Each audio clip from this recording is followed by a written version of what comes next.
Welcome back to the Faith Forward podcast. John Ackerman. Joining me today is Pastor Lee Towns, our digital pastor. I'm back again.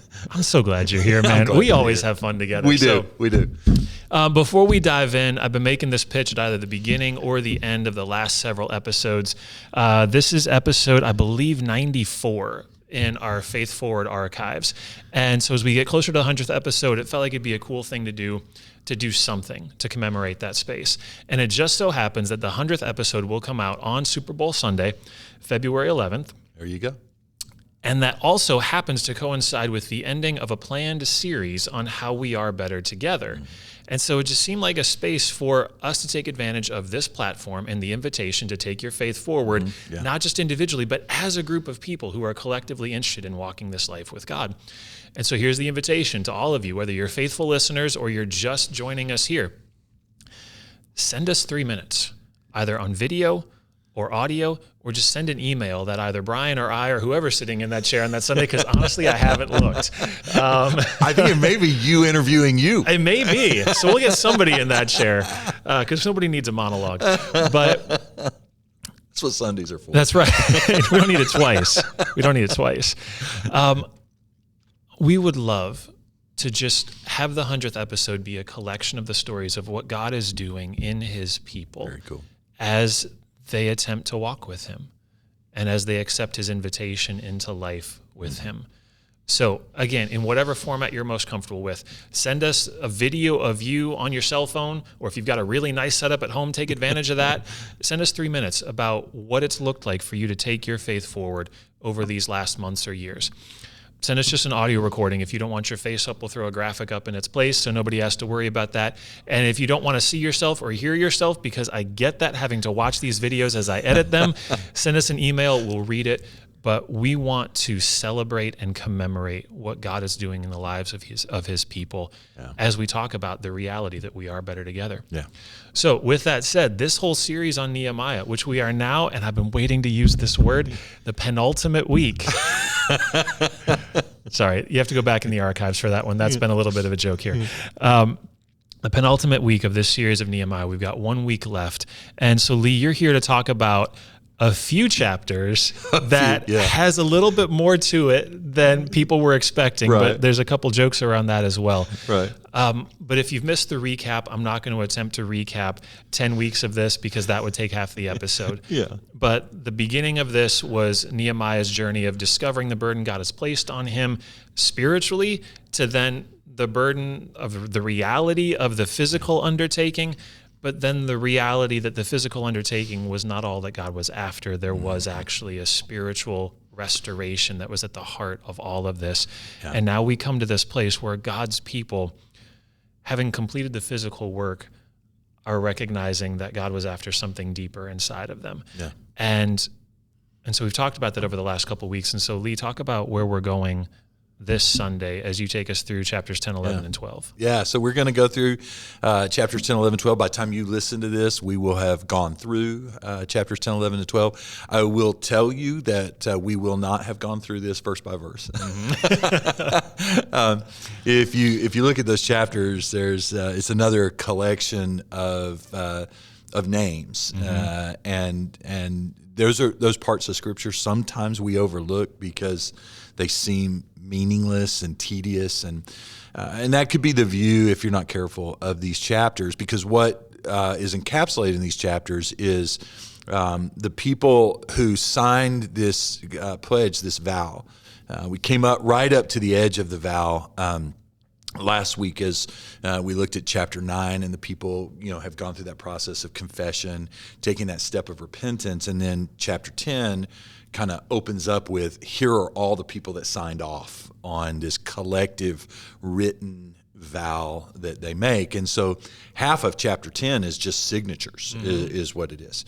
And then another list of signatures when they get into chapter 11 and talk about the rehabilitation of Jerusalem. And here are all the people who moved to different places throughout Israel as the country and the city had been rebuilt and the country was being reconfigured in that process. And then in the middle of that, there is the text of the vow, And it culminates in chapter 12, which we don't spend much time on, with the dedication of the wall and the rebuilt Jerusalem.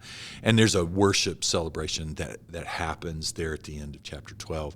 And so in the middle of that, though, in the middle of all those names, is this: what is the essence of what they're doing? And as you look at that chapter, what you see is it almost is like God goes, okay, so here I'm going to tell you the secret behind the secret, and so here's this big headline story about walls that were crumbling, needed to be rebuilt, and this amazing physical project that these people endeavor to embark on and accomplish in amazing time. Yeah. But as God is always wanting to do, there is something beneath that. And God always, gives us this physical expression of a spiritual reality. And that the book of Nehemiah is actually about that, about how God is realigning the hearts of his people with him, and how God is doing a reconstruction work in this people. I'm always taken back whenever I make my way through the Old Testament, the pattern of the people to love God, wander from God, be under judgment as a result of that, and come back to God. And I always think, oh, why won't these people learn? And then I look in the mirror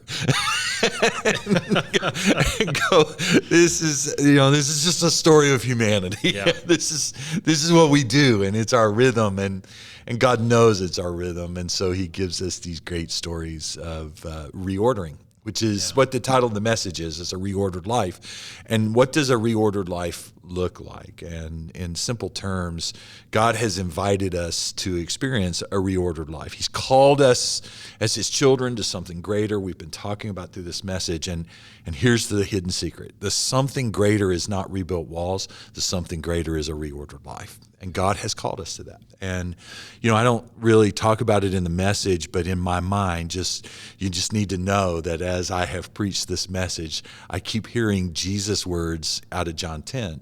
I've come that you might have life and that you might have it abundant.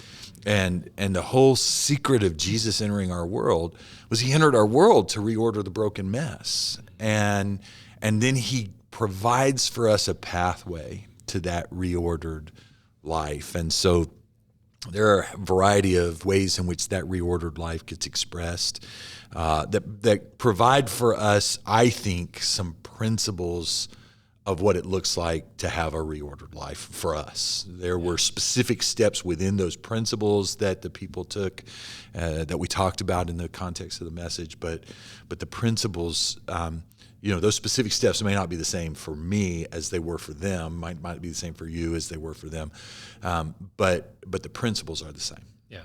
And so as we work through the vow, you start to see the categories or principles of accomplishing a reordered life.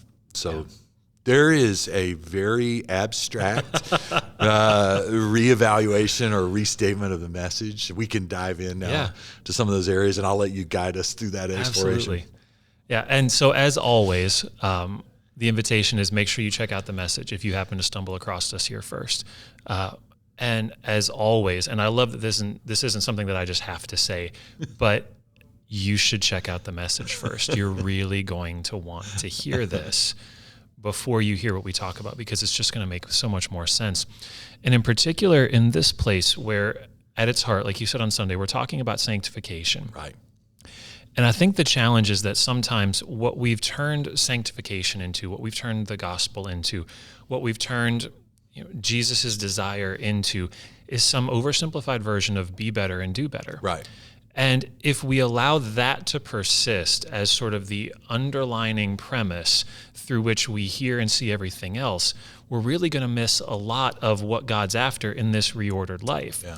And it reminds me, we were both athletes, both played basketball, and it makes me think about, if a coach ever said, look, the goal is to win games. The goal is to put the ball in the basket. And I don't care how you do it. I just want you to do it. That is a viable way of coaching. Yeah. I think most would argue it's not the best way. Right. That you're going to end up with a lot of disorder in your pursuit of winning the game and getting the ball in the hoop. Basketball may become football. Right. The way you do something matters as much as what you do, if not more so. Right. And so the way you put the ball in the hoop and the way you go about trying to win the game matters.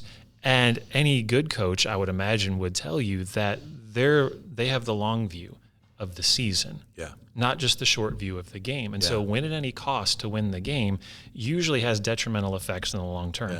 And so what God's after here in this chapter and in us, in our lives, is this reordering of the way we do things, not just what we do. And so you opened up with this fundamental premise of a reordered life begins with a commitment to follow God's way.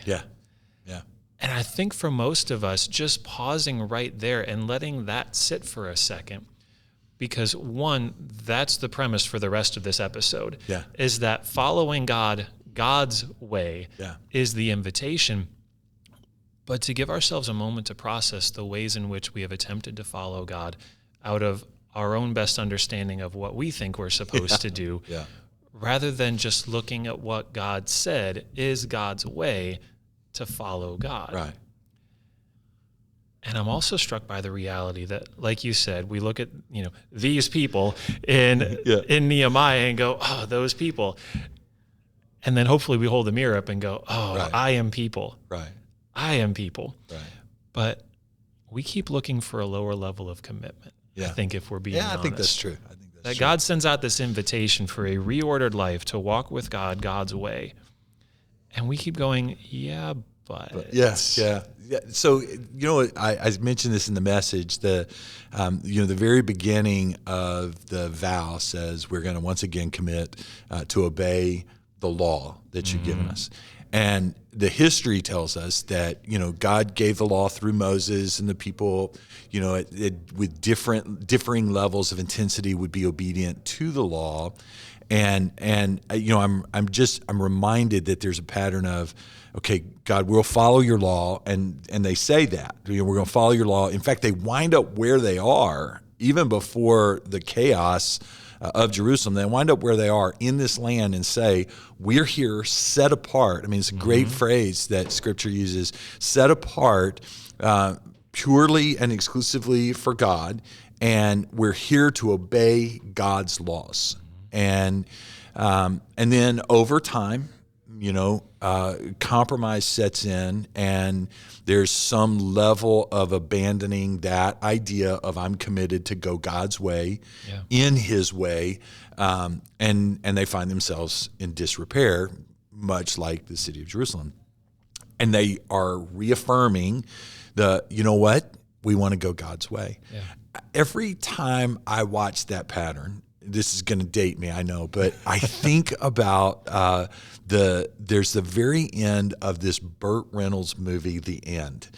And he's being chased by Dom DeLuise, and Dom DeLuise is trying to kill him, and Dom DeLuise is a little bit crazy, and Reynolds runs into the ocean and then finds himself out too far in the ocean, and he's trying to figure out how to get back to shore. And there's this monologue that Burt Reynolds is having as he's talking to God, and he goes, God, if you'll just give me back to the ocean, I'll give you everything I have. And then he swims a little bit. God, if you'll give me back to the ocean, I'll give you 90% of everything I have. And with every little bit he gets closer to the shore, his negotiation with God is, I'll give you less and less and less. And I think for us, obedience to God's law sometimes looks like that God, I'm in a crisis. I will go your way, whatever you want. Yeah. And then God comes through, right? And then we start to say, okay, well, I'll kind of go your way. Right. And and we just kind of abandon that commitment to say, I'm going your way, in your way. Yeah. And we turn around and go, wait, why doesn't this look like it's supposed to look? And because we've negotiated our way out, and we've, we don't feel it's quite as important for us to be committed to the holistic way of God. Yeah. And at the end, we find ourselves coming back and going, everything you said is true, and everything you've said is right, and everything you've said is for my benefit. So I need to go your way in everything. Yeah. And so they lead with this, as I talk about in the message, they lead with this broad, we commit ourselves to obey your law. Yeah. And, I think the beginning of a reordered life is, I'm committed to a reordered life in its full and comprehensive measure. Yeah. So as we talk about these different categories where God's inviting us to he's inviting us to let him reorder our life. Yeah. Yeah. You had a few points on Sunday, and so we're going to talk through these categories of where God's reordering.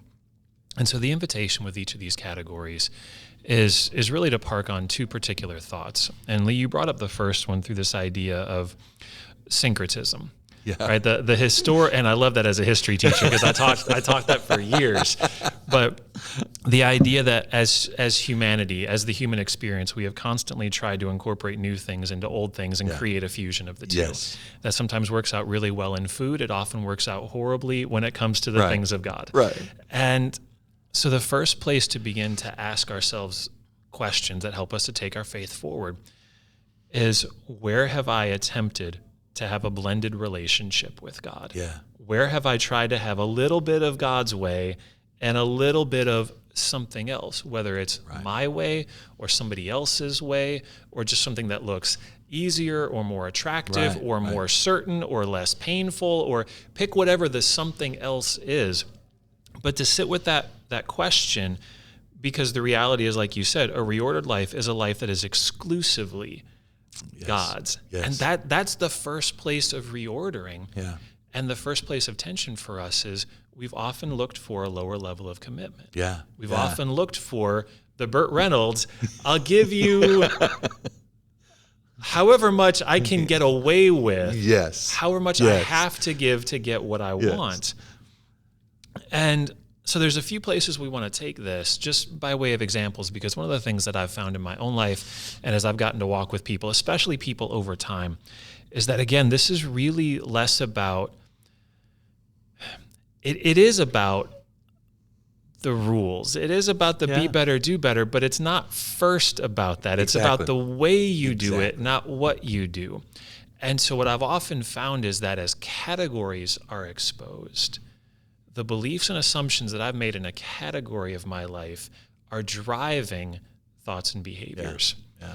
And if those beliefs and categories go unexamined, then the behaviors continue to play themselves out as they always have. Yeah. And so as we begin to look at these categories where God is inviting us to allow things to be properly ordered, to be reordered, to sit with this question perpetually of, where have I tried to have a blended relationship with God? Yeah.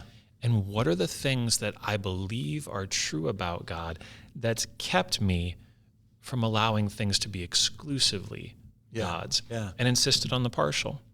So I've got a couple thoughts on this, but Lee, I didn't know if there was any place in particular you wanted to dive in first in this category. This category, I mean, this has so many nuances and so many places that we can go with it. And I truly believe that the idea of being exclusively God's is a lifetime journey. Yeah. And it is, for lack of a better analogy, it's like peeling an onion. Yep. I mean, I'm just finding new nuances to it, but kind of the anchor in the text, or the contextual anchor, is that the people reaffirm a commitment to not intermingle or intermarry with the people of the land, and the heart behind it had nothing to do with prejudicial kinds of racial things, but it was really around the bringing of pagan religion and worship practices into this people that was purely God's. And the idea of purity and the idea of exclusivity, really is the idea that God is getting at. And when I am exclusively God's, here's where I'm driving with this whole kind of rabbit trail. But when I'm exclusively God's, I've given God permission to rework every part of me, every single part of me. Yep. And because it's his, you are the title holder to every nuance of my life is what fundamentally is the call for us. That's, if we're going to have a reordered life, frankly, I think it probably has its roots right here. I mean, yeah, there's the big broad commit to go God's way in God's way, but in that, not only am I going to discipline myself to do the right things in the way that you've told me to do the right things, but I'm going to say to you, I'm now yours, and you can do in and with and through me whatever you'd like to do. And so, I just start to look at my own life and go, okay, so where are ways in which that exclusivity starts to get violated? And sometimes they're big, grandiose ways, but then more often than not, it's the little nudges. It's the little ways where, for example, it's very easy for me to say,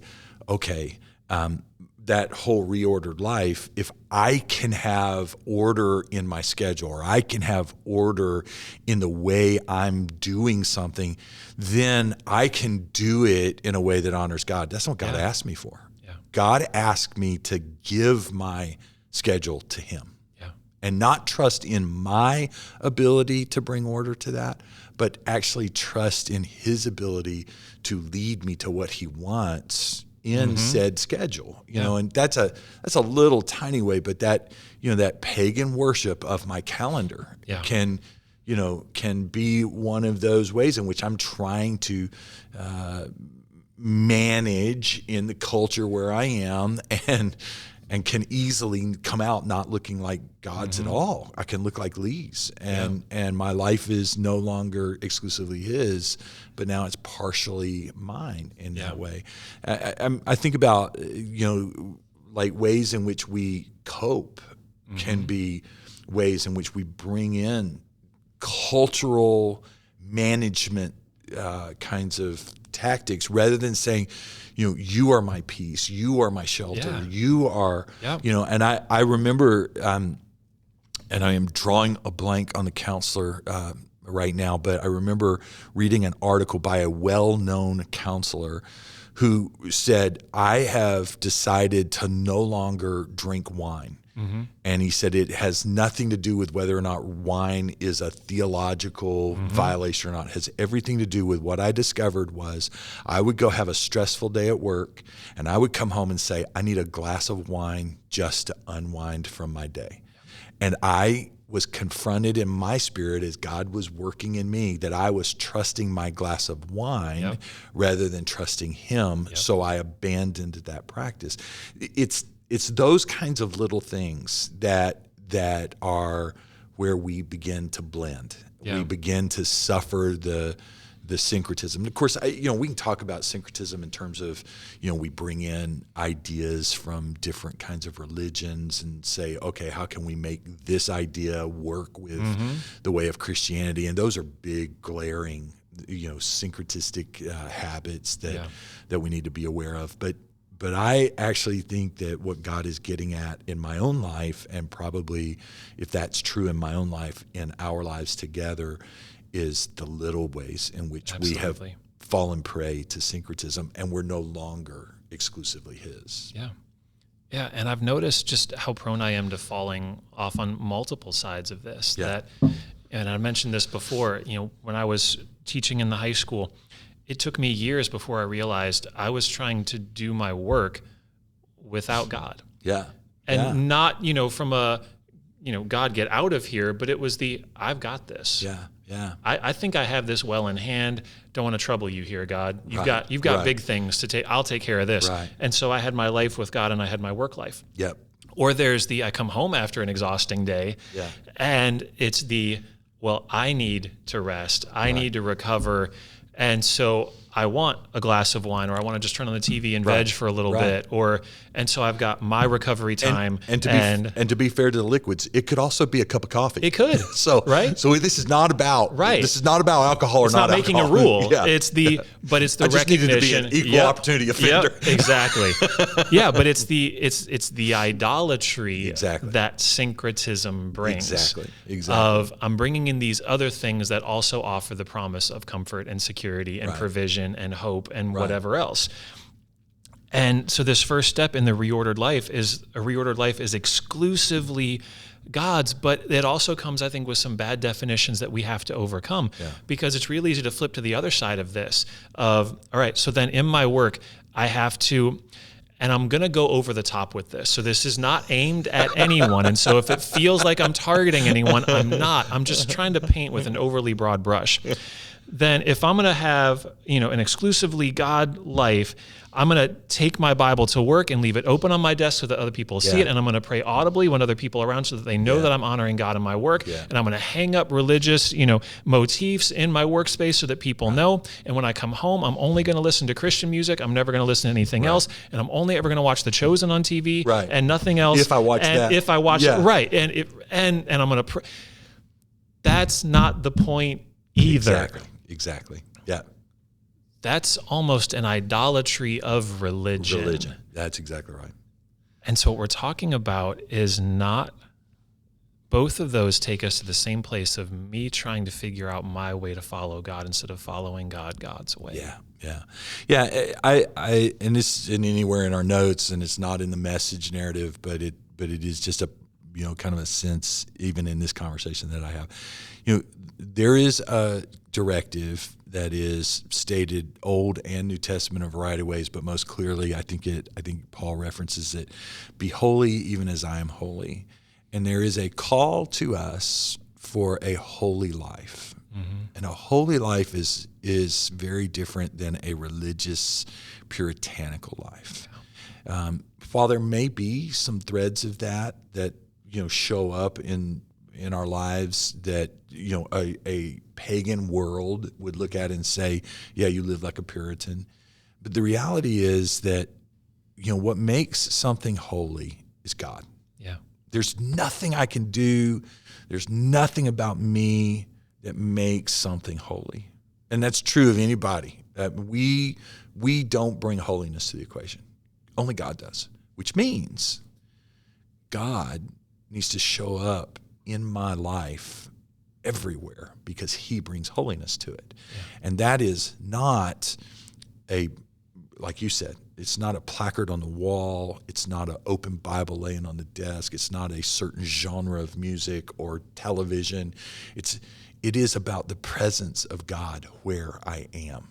That's what it is. So when I go to my work, or I go to my gym, or I go to the store where I'm buying my groceries, or I go to my house, or I go to my homeowners association meeting, name the spot, God's there. When I'm mowing the grass, God's there. When I'm pulling weeds out of the flower bed, God's there. And he brings a holiness to it, not because I put a label on it or I wore a T-shirt, but because I put God in it. Exactly. And that's this essence of that. And in fairness, this is a lifelong journey that God's invited us to. So. It is.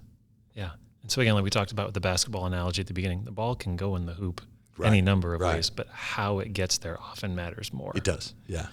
So you talked about a couple of the ways that God is reordering our life. So the second thing you said is that a reordered life is a life focused on God. So nuance that a little bit between a reordered life is a life that is exclusively God's, and a reordered life is a life focused on God. So, the life focused on God is a little bit different than exclusively his, because it's easy to say, aren't you saying kind of the same thing? And no, I'm not. This really has to do about my awareness of God in my life, not just bringing God into the moment and not allowing God to be in my life, but it's also me living with my attention on God. And again, be very easy for it to go, well, that's why the music and the viewing of the TV and the books I read and that's why I need all the slogans around. And maybe that's helpful, right? But that's not the end game. A focused life is really a life that is lived with the attention always being that God is bringing into my life that holiness, and that he's there. That I don't ignore him. He's not the unnoticed part of my life. And I use this statement in the message, that God's not a decoration in our life, but he's the axis around which our life revolves. And so it's that shift in my mind of God is here. Yeah. It's not so much that what God does, it's what I do. It's a change in my thinking. And that's where Sabbath shows up, which is where the vow lives. When they start writing their vows, they're reaffirming the Sabbath. Yeah. And the Sabbath is really about making sure things are in focus, that the axis is in the center, and that you recognize that that's the axis around which you're revolving, and you're tied to that. And Sabbath is often confused with an extended sleep. Like I need a nap. And so that's what Sundays are for. Yeah. And while that may be a part of the thing, because we have this one-dimensional tunnel vision view of Sabbath, that Sabbath is about taking a day off because I'm tired and exhausted from work. And there's some truth to that. That's a thread of it. But Sabbath is about making sure the picture is in focus. Yeah. And so remember the 10 Commandment that this is built on is remember the Sabbath and keep it holy. So I'm going to go back to what makes something holy is God. Yeah. So that means that God is a part of the Sabbath. And I know this from a whole bunch of different things in my life, but the most prolific is these glasses that I wear. And, I get up and I spray a little solution on my glasses. I take a tissue and I clean my glasses, and it's awesome. I can see and things are good. But it takes all of about 30 seconds and there's muck on my glasses again. And the longer I go without cleaning my glasses, the less it's awesome, the less it's in focus, the more there's stuff. Life works just like that. Yeah. And our focus on God happens like that. And the Sabbath is taking the spiritual glasses off, cleaning them so that we can see clearly through them. And and that's that focus on God. Yeah. And a reordered life is a life that says, I am going to pay attention to the focus. Yeah. And I use an illustration from photography, but part of the problem with a podcast is I don't want to tell all my stories. But a photographer knows you've got to always check the focus. Yeah, absolutely. And again, it's not just what to do, it's how it's being done. And so the idea of the Sabbath isn't God's your boss and he gave you a day off, so rest up before you get back to work. Because like you said, it's keep the Sabbath holy. What makes things holy? It's God in it that makes, so God's there on your rest day and your work day. Right? There is no separation. There is no lesser commitment. Right. And it makes me think of, in addition to sports, we also share an affinity for music and theater. Yeah. And it makes me think of my days singing in a choir, that there's a conductor. Yeah. And it's my job to sing the note, but it's his job to tell me how and how long and at what volume. Yeah. Because I can sing the correct note, but I can hold it too long if it was meant to be shorter. Yeah. Or cut it off when it was meant to be held. Or too loud when he's trying to make it quieter. Or too quietly when it's supposed to be big and bold. Yeah. And so it's my job to sing the note, but at his direction. Yeah. Yeah. And so it is with God. And so I had to be laser focused on my conductor. Yeah. At all times, no matter how much we had rehearsed. Right. It wasn't then, where's my parents in the audience? Let me look around. Are any of my friends here? Right? I have to be laser focused on him because he's telling me how to do the thing that I've been practicing. And so it is with this reordered life, is refocused on God exclusively as the one who is doing the conducting. And so are we working or are we resting? Oh, okay, we're working. Right. How are we working? Is this loud?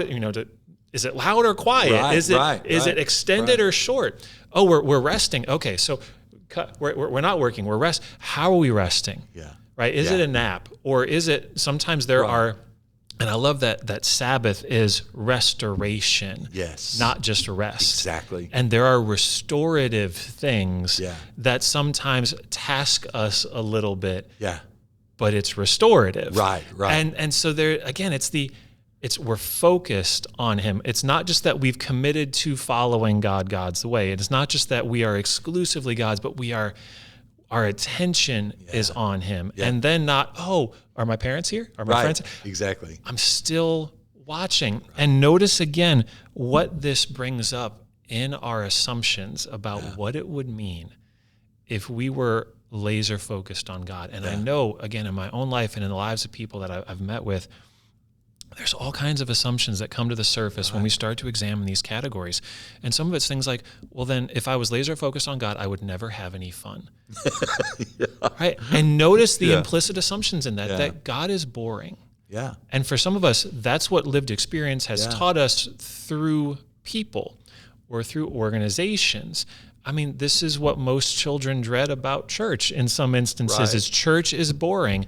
Therefore, God must be boring. And so if I was going to be focused on God, man, just prepare for the snooze fest. We're just going to be singing like monastic chants all day long and forget anything fun. Right. And we have to allow these heart level beliefs to be surfaced and for God to address them. Right. And one of the things that cracks me up about God is that God is fun. Yeah. God is fun. I mean, Jesus, on the day of his resurrection, according to the Gospel of John, goes and pulls a practical joke on his buddies. Yeah. Right? He's on the beach. His friends are all out in the water fishing and sad. And he makes a joke. Yeah. Have you caught anything? Yeah. Try fishing on the other side, which is a throwback. He brings the joke around from the beginning of the Gospels when he first encountered them. And that's how they know him. And here's the punchline for me. Peter jumps out of the boat, swims to shore. The rest of them bring the ship in. They've got all these fish, and Jesus has fish cooking. Yeah. Dude is funny. God is fun. Yep. The road to Emmaus. Yep. Right? God walks with two of his followers in disguise, and not to torment them. Right. But to show them something new. Yeah. And then there's this playful, like, ta-da, Here it's I me. Am. Yeah. God is fun. Yeah. But notice these heart level convictions that have been able to persist in us, that if I followed God's way, it would just mean loss. Yeah. It would just mean no fun. Yeah. Yeah. And we forget that Jesus promises us not just living, but thriving. Yeah. Like he says abundant life. Yeah. In some translations, overflowing life or life to the fullest, depending upon which particular translation you're reading.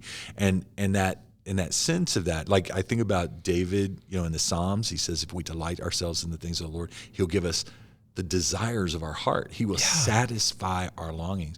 Yeah. All of the biblical writers in some way, shape, or form talk about the satisfaction that is theirs because of what God does in them. We forget that. We think, oh, well, God is, I keep going back in my mind to, I believe it's a Wendy's commercial back in the 80s, Sven Bear, very nice. It's the Soviet bloc, German, austere, everything's gray, and again, I think is when, and the point was, that there's an austerity about life, and it's not fun, and it's gray, and it's not interesting, has no flavor, and all that. And we do that to God. Yeah. We look at God as that German taskmaster.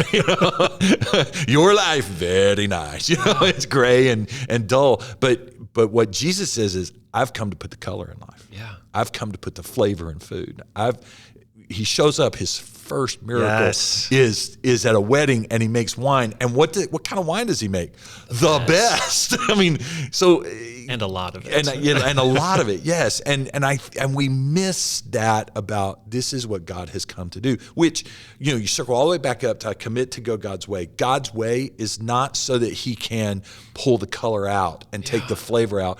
God's way is because He knows exactly how we work, and He knows that if you go the way I'm telling you, flowers are prettier, birds sing sweeter, food tastes better, laughter is deeper. I mean, just go down the litany of things, because that's what our God came to do for us. And that's what a focused life produces. When we choose to go His way, in His way, when we choose to say, I'm all yours, He's not going to lead us to those places that are flavorless and colorless. He's leading us to places of rich abundance. I mean, we could spend the rest of this podcast and another one in kind just talking about places in Scripture where that's illustrated, because over and over and over, God says, look, I am here to make it better.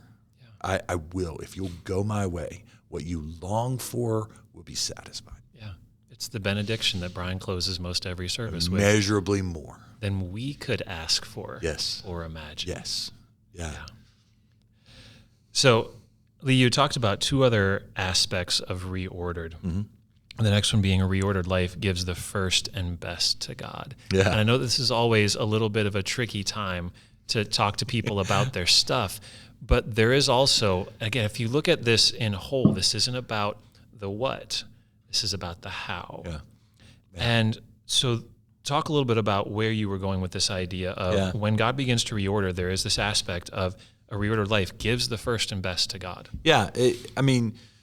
There's just this, I don't know if it's truly an axiom. We know this kind of in our core of beings. We do what we want to do. Yeah. We have time for what we care about. We have resource for what we care about. And it usually gets our first attention. Mm-hmm. It does. And so that's a reality about us as human beings. And so beneath this, first and best to God, has to do with our passion.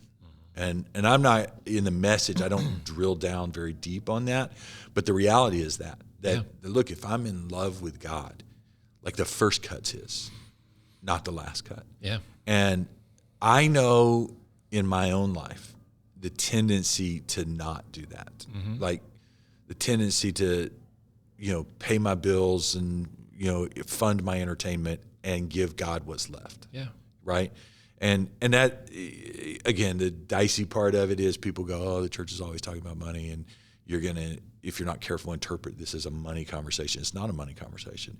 It is so much more. It's an exclusivity conversation. Yeah. Am I really fully his? Mm-hmm. And if I'm fully his and I'm fully focused on him, he's my obsession, right? And in the best way of that word, or best instance of that word. And if that's true, then he gets first. Like the first thing I think about is, okay, God, how can you have the best of my energy? How can you have the best of my talent? How can you have the best of my thoughts? How can you have the best of my, get it out of money. I mean, just think about all of the assets that are a part of who I am, and he gets the first and the best. And then we operate in the other areas of our life out of what remains after I've given him that. And again, I look at my own life and go, okay, I'm growing in this, and there are places where I can go, okay, I've settled that, and I've created disciplines that make sure. But then there are other places where, you know what? He didn't get the best there, or he didn't get the first. I waited until all was spent, and I don't mean money, but all of my talent, or all of my creativity, or all of my energy, or all of my passion, it was all spent, and then offered him my worship. And so, in a lot of ways, we invite God into our life and then serve him leftovers. We do. And I got plenty of illustrations about it. Like I little stupid, silly, funny illustration. People in a church that I was in used to provide for God's work by sending resources out of their cabinets. And somebody showed up one day with tea bags that had been used. And their statement was, it's only been used once, so let's send it to them. They can get what's up. And we do that with God. We're sending him a used tea bag. There's still some tea in here. You got to brew it a little longer. But here, God, you can have it. See what you can make out of it, know. And instead of saying, God, it's all yours, and it's yours first, and then I'll work with what you don't need. Yeah. And I love that, again, the commitment by God's people in this section of Nehemiah is to do it God's way. Yeah. Right? This wasn't their commitment to, we think that this is a generous plan, and so hopefully God's on board. It's, we went back and looked, and this is what God said we should do with our passions, with our resources, is that this is God's way to follow God. And I've got my own stories with this, but I realized that the root of all of my stories as well are some version of, God, I just don't think your plan works. Right? When push comes to shove, that's it. Anytime that I'm looking for a lower level of commitment, it's rooted in some version of, God, I disagree. I don't think your plan works. Right. And so I used to do that. I'll talk specifically about money for me. I was not on board with the concept of tithing at all. Yeah. And I fought tooth and nail to hold on to my 100% of mine. And God started to chip away at this. Yeah. And he was so very kind and gracious to bring me through a progression of getting to the heart, because again, it wasn't about what we were doing, it was how we were doing it. Yeah. Because my initial progression was, fine, God, I'll start cutting out 10%, but I'm going to do with it what I want. I'm going to find places where I want to give it to, or we'll go out to dinner, Brooke and I, and we'll just leave a crazy nice tip for somebody. Yeah. And then we'll sneak out the door and then look back through the window to see what happened, right? Yeah. So, or even pick the ministry that I want to invest in. Yeah. Right. I'll follow your rule, but I'll do it my way. Yep. I'll do the what, but the how is up to me. Yeah. And it took me longer than I'm proud of and longer than I would have liked it to have taken to get to a heart level place of this is yours. Yeah. And I love you so much that I want to do this your way and trust that you know what you're talking about and that your plan does work. It's changed my life. Yeah. It's one of the top 3 places spiritually that radically altered my relationship with God and the way that I live my life. And again, it wasn't about the what. It wasn't about just stroking a check. Not that anybody does that anymore. Right. But it was the way, the heart level reality that changed. Because you know what? The ball still went in the basket. Yeah. But the way it got there changed, and that made all the difference. Yeah. And I've got a similar kind of story around money that I'm happy to talk about, where for me the big shift was the first cut. Yeah.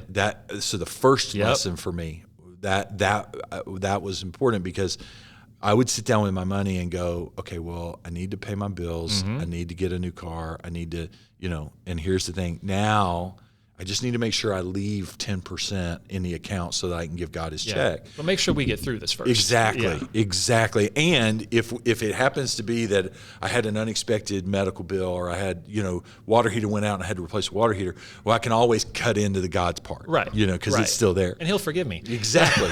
And when I made the change of the first amount of money I give is to God. Yeah. And it's unrestrained. It's to God. And then I figure out how to make my life work on what's left after that. That shift was life-changing for me. Yeah. And so for me, it was the first side of it. That just saying, you know what, he does that. And I'm going to tell the story when I preach the sermon, but I'm going to talk about that with time. I'm going to illustrate with time and not money. Yeah. And so if you haven't listened to the message, you can go back and hear the story about days off and what that looks like and how God gets the first, not what's left. Exactly. So leave this last one. And I know this is one that you definitely are excited to talk about. And this is so often the case. We get to the end and we're like, well, there's 2 minutes. Talk about the most important points. But as we were just joking before we hit record, like this is always the challenge. There's so much more. That's right. But the last point you were making was that a reordered life is a life lived under divine appointment. Yeah. And so talk about that. Oh man. Yeah. We could get long on this, and I promise I won't. But so when you turn the corner into chapter 11, the people are being relocated. And it's striking to me that the relocation is assigned. Like, people have to leave farms, leave homes, leave livelihood to move, because they have to rehabilitate Jerusalem that has been vacated because of the disrepair. And they cast lots. And that idea of casting lots is the Bible's way of saying, they said, God, who do you want to go? And God makes a divine appointment through that process. We can get into how the lots were cast and all that. So that's a tedious, not relevant piece of information as a whole, but we could get into that at some other point in time. Yeah. But the notion that God has appointed the times and places, and God, where do you want me? And it's a striking moment that finishes the vow. They write the vow, and here are the 4 things in a reordered life. But here came the 5th, that was, if I'm exclusively his, if I'm going God's way, I'm going to be obedient to him. If I'm focused on him and he gets the first and the best, it also means that I live my life knowing that he is the sole pilot, not just he's the pilot and I'm the co-pilot, or in many ways I'm the pilot, God's my co-pilot. I've seen that bumper sticker. He's the sole pilot, and he calls the shots. And I need to live with this sense of there is a divine appointment about every part of my life. So now that has a whole new way of living, that I'm interacting with a waiter at a or a waitress or a server, I guess is the right term. I'm interacting with a server, and I sense this is a divine appointment. And that gives a sacredness to that exchange, and puts me in a place where I'm saying, okay, God, you know, in my mind as this is going on, okay, God, where are you taking this? And where do you want me to go in this? I remember in a very practical way, I was in a pizza place in New York City. And I'd gone to the place because I knew the history of the building, and it had some particular affection in my heart because it used to be a church, and my mother had sung on the stage in the building, and so the stage was still there. So it was like, this is really cool. So I was really excited about going there. In the years between when it was a church and when it became a pizza place, it had gone through a variety of iterations in terms of what it was. And at one point, it was vacant, and homeless people had occupied it. And there were all kinds of legends and stories about it. So we were sitting waiting on pizza, and the server comes up. We're having a conversation with the server. And I just said something about, you know, do you know anything about the history of this building? And he started telling me what he knew. And it was one of those moments where I went, this is a divine appointment. God has put me here for this conversation.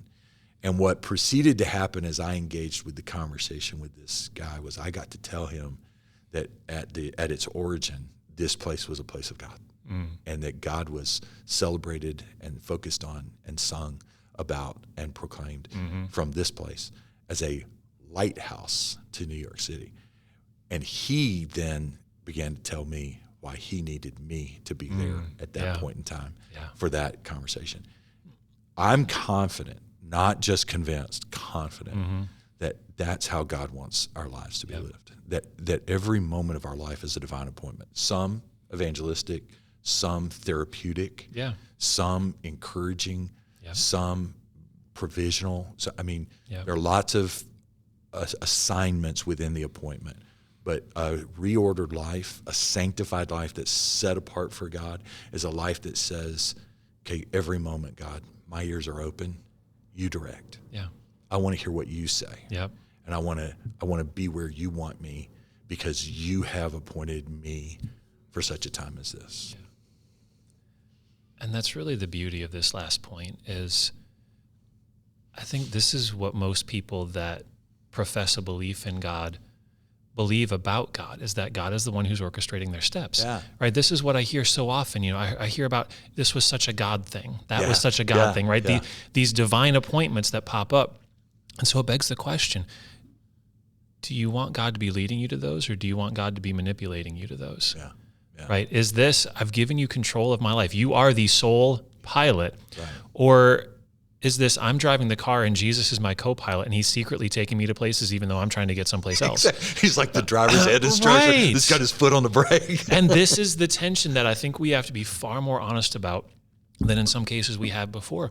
And it makes me think of a mentor of mine that I learned a lot from in this particular conversation specifically, because he had said, you know, John, it took me a while to get on board with this idea of truly letting God lead my life, of asking him for direction and then listening and trusting what I heard and doing it. He said, because I was 100% convinced that if I did, God was going to send me to some far-flung part of the world, and he was going to take away my house. He was going to take away my job. He might even take away my family, and he turned me into a missionary in some place I've never heard of with a language I don't speak, because that's what God would do. And we proceeded to have a conversation about just what him wrestling through that revealed at a heart level of, I say all these things about God. I know all these things about God. And I am actively resisting the divine appointments in my life because of who I am convinced at core God really is. And then it also makes me think of a prayer that I heard another pastor say that he had started to pray at one point, and it really messed him up because it revealed a lot of these deep things. And it was very simply this: he would pray, God, I want more of you at any price. Yeah.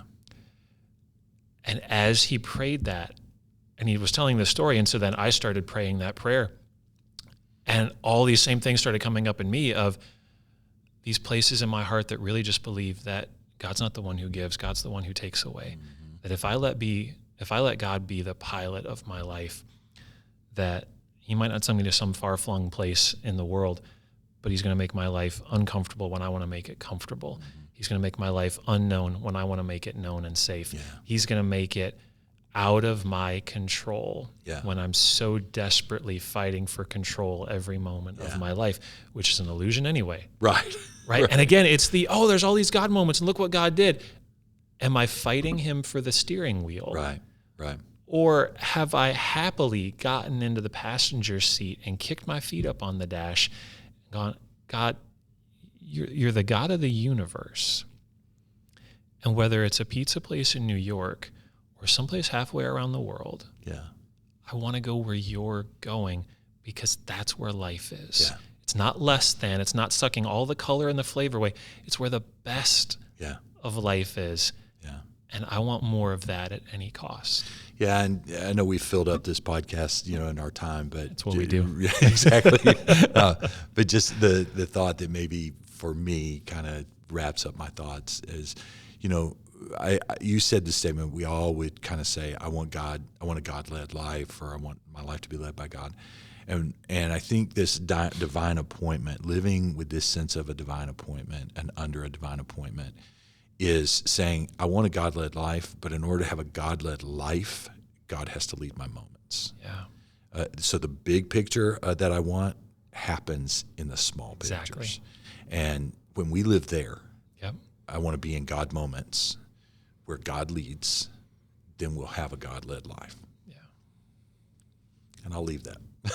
It's always hard to leave it because there's always more to say, and that's the beauty of this life with God. Is that's there's the always truth. More. He has invited us to a journey of a lifetime. Yeah, overflowing life, and so it's no surprise that we routinely run over our time because there's so much more. Exactly.